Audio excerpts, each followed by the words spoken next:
Assalamualaikum warahmatullahi wabarakatuh. Baiklah, saya di sini akan melanjutkan kisah seorang pahlawan revolusi selanjutnya, yaitu Mayor Jenderal TNI Anumerta Donald Ishak Panjaitan.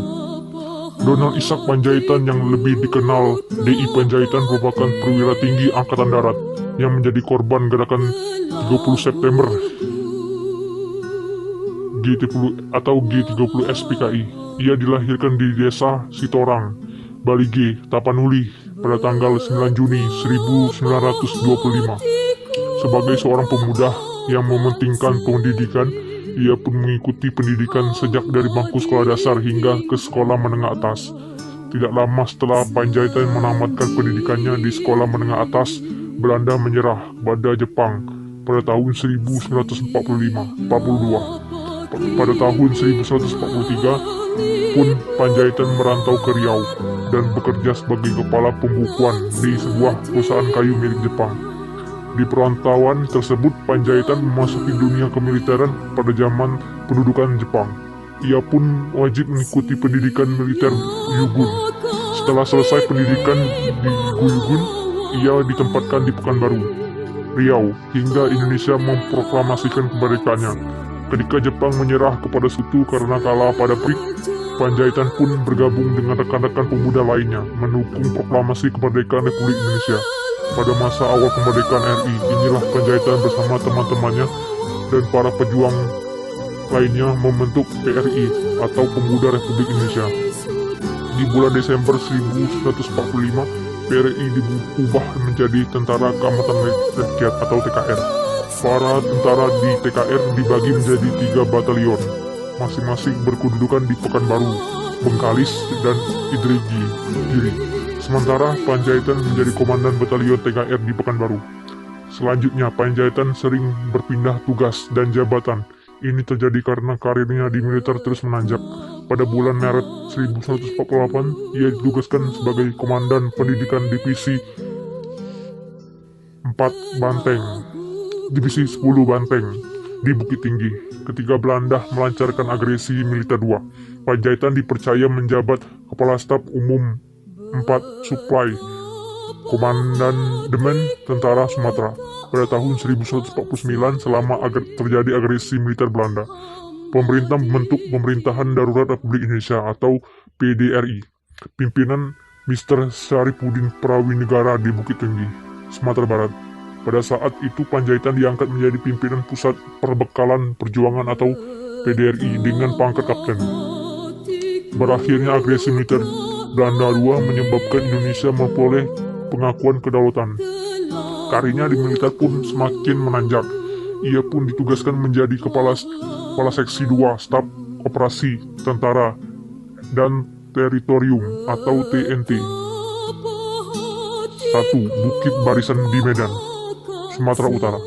Selanjutnya menjadi Kepala Staf Operasi Tentara dan Teritorium T dan T 2 Sriwijaya di Palembang, Sumatera Selatan. Keberhasilannya menjalankan tugas-tugas itu membuatnya dipercaya pemerintah untuk mengikuti kursus militer atase atau MILAT tahun 1956.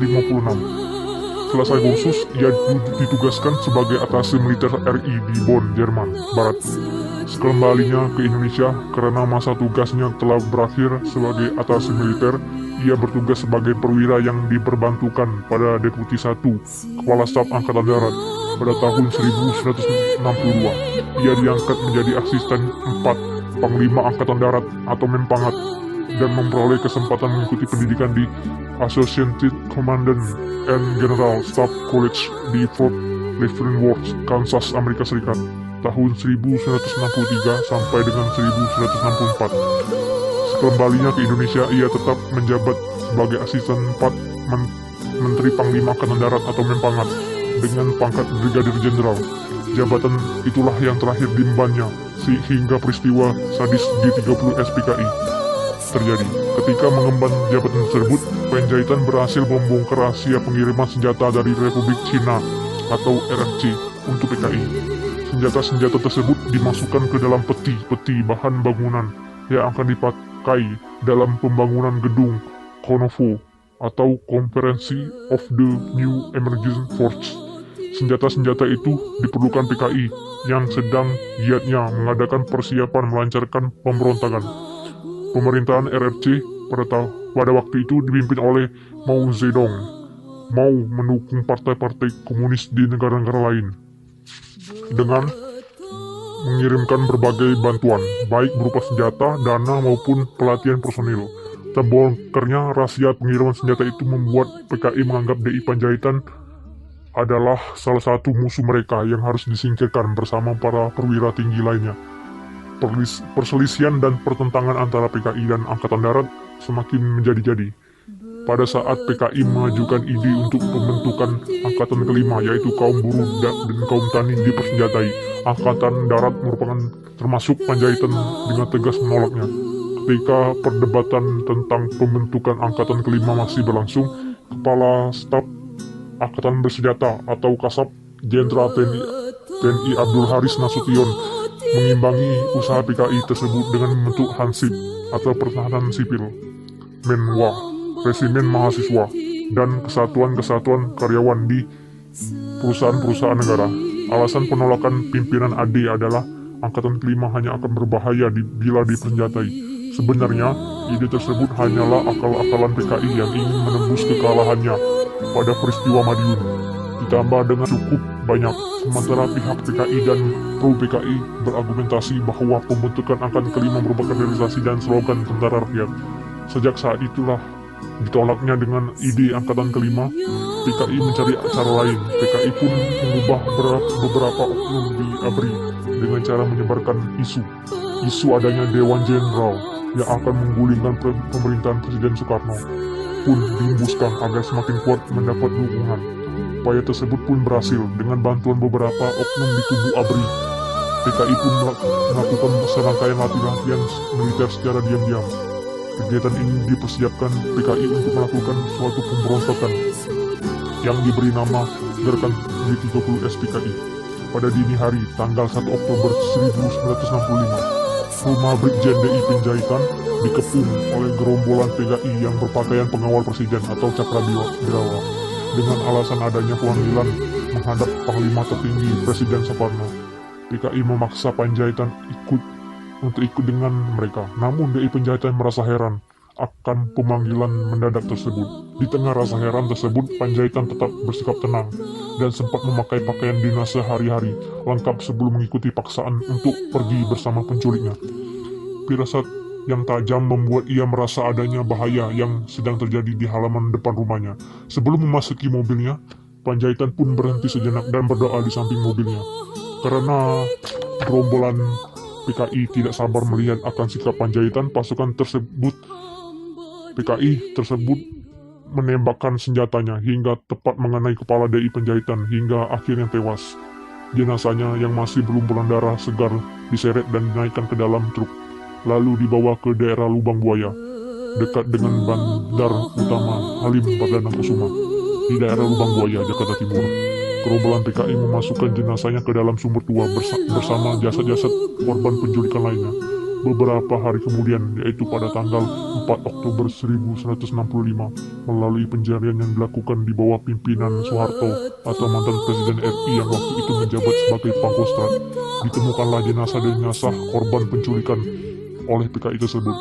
Jenazah Panjaitan terkubur massal di dalam satu sumur tua yang tidak dipakai lagi. Pada tanggal 5 Oktober 1965, jenazah mereka termasuk DI Panjaitan dimakamkan di Taman Makam Pahlawan Kalibata, Jakarta, dalam suatu upacara kebesaran militer. Pada saat itu juga pemerintah mengangkat mereka menjadi pahlawan revolusi dengan SK Presiden RI nomor 111 Koti 1165 tanggal 5 Oktober 1965. Selain itu, pangkat DI Panjaitan pun dinaikkan satu tingkat menjadi Mayor Jenderal TNI Anumerta sebagai penghargaan terhadap jasa-jasanya. Bahkan di depan sumur tua tempat jenazahnya ditemukan, didirikan Tugu Kesaktian Pancasila sebagai tugu peringatan peristiwa tersebut. Selain itu, setiap tanggal 1 Oktober, pemerintah menetapkannya sebagai Hari Kesaktian Pancasila sekaligus sebagai libur nasional. Itulah kisah hidup DI Panjaitan. Wassalamualaikum warahmatullahi wabarakatuh.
Betapa hatiku takkan rindu, telah gugur